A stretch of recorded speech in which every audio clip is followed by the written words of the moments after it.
400 करोड़ रुपए से भी ज्यादा का इन्वेस्टमेंट, वो भी जयगांव में। जी हाँ दोस्तों, ये कोई सपना नहीं है, ये हकीकत है। मैं बात कर रहा हूँ जयगांव के जीएसटी मोड़ इलाके में बनने वाले आईसीपी यानी इंटीग्रेटेड चेक पोस्ट की। अब बहुत से लोग सोच रहे होंगे कि आखिर आईसीपी होता क्या है। दोस्तों, आईसीपी कोई साधारण बॉर्डर गेट नहीं होता, ये एक आधुनिक लैंड पोर्ट होता है जो होम मिनिस्ट्री के अंदर आता है, जिसका देखरेख एलपीएआई करता है, जहाँ सीमा पार होने वाले यात्रियों, व्यापार और सुरक्षा से जुड़ी लगभग सभी सरकारी एजेंसियां एक ही परिसर में काम करती है। यहाँ इमिग्रेशन होगा, कस्टम होगा, कार्गो क्लियरेंस होगा, वेयरहाउस होगा, ट्रक टर्मिनल्स होंगे, पैसेंजर टर्मिनल होगा, सुरक्षा एजेंसियों के कार्यालय होंगे, डिजिटल डॉक्यूमेंट वेरिफिकेशन होगा, हाईटेक एक्सरे स्कैनर होंगे, कंटेनर स्कैनिंग सिस्टम होगा, वाहनों के जांच के लिए आधुनिक तकनीक होगी, पूरे परिसर में सीसीटीवी आधारित निगरानी होगी। यानी जो काम अभी कई अलग अलग जगह पर होता है वो सब एक ही जगह, एक ही स्थान पर होगा। इस वजह से व्यापार तेज होता है, समय बचता है और सुरक्षा भी मजबूत होती है। दोस्तों, अगर पूरे भारत की बात करें तो एलपीआई के तहत कुल 24 इंटीग्रेटेड चेक पोस्ट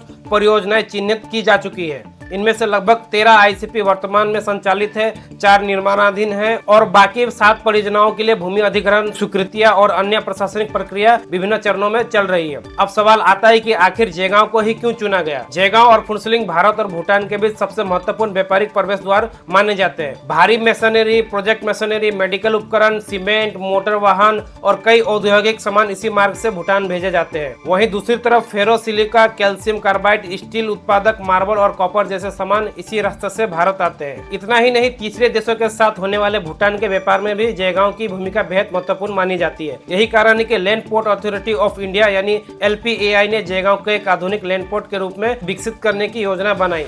रिपोर्ट्स के अनुसार 2021 में इस परियोजना की डिटेल प्रोजेक्ट रिपोर्ट तैयार हो गई थी। इसके बाद उस समय के राज्य सरकार और केंद्र सरकार के बीच लगभग 26 एकड़ जमीन को लेकर प्रक्रिया आगे बढ़ी। संबंधित प्रशासनिक स्तर पर कार्रवाई शुरू भी हुई, लेकिन विभिन्न कारणों की वजह से काम की गति धीमी पड़ गई। लेकिन अब जब नई सरकार आने के साथ परियोजना पर फिर से तेजी आई तो जमीन सर्वे, मार्किंग और सीमांकन को लेकर कुछ चुनौतियां सामने आ रही है, जिसकी चर्चा हम बाद में करेंगे। अब बात करते हैं सबसे महत्वपूर्ण हिस्से की यानी फायदे की। अगर ये परियोजना पूरी तरह से विकसित होती है तो जयगांव की अर्थव्यवस्था में बड़ा बदलाव देखने को मिल सकता है। निर्माण के दौरान स्थानीय मजदूरों, मशीन ऑपरेटरों, ड्राइवरों और अन्य कामगारों को बड़े पैमाने पर रोजगार के अवसर मिल सकते हैं। परियोजना शुरू होने के बाद स्थानीय दुकानदारों को फायदा होगा, किराए के मकानों की भी मांग बढ़ सकती है, नई होटल, रेस्टोरेंट, व्यवसायिक प्रतिष्ठान खुल सकते हैं, छोटे व्यापारियों के लिए भी नए अवसर पैदा हो सकते हैं, सड़क, बिजली और अन्य बुनियादी ढांचे का विकास तेज हो सकता है। और सबसे बड़ी बात, जयगांव की पहचान सिर्फ एक बॉर्डर टाउन के रूप में नहीं बल्कि भारत भूटान व्यापार का एक प्रमुख केंद्र के रूप में बन सकती है। जानकारी के अनुसार यह अनुमान लगाया जा सकता है कि भविष्य में 2000 से अधिक प्रत्यक्ष रोजगार और 3000 से अधिक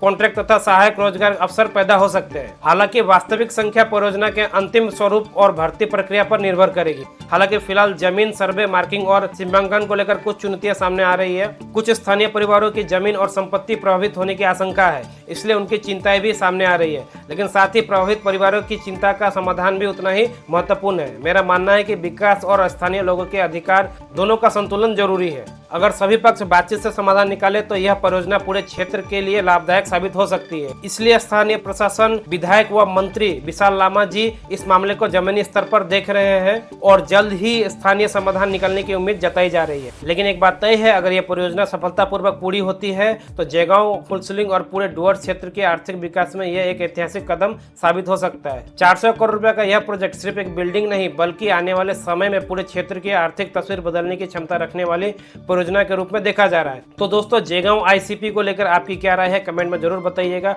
हो सके तो इस वीडियो को लाइक भी कर दे, शेयर भी कर दे। जय हिंद।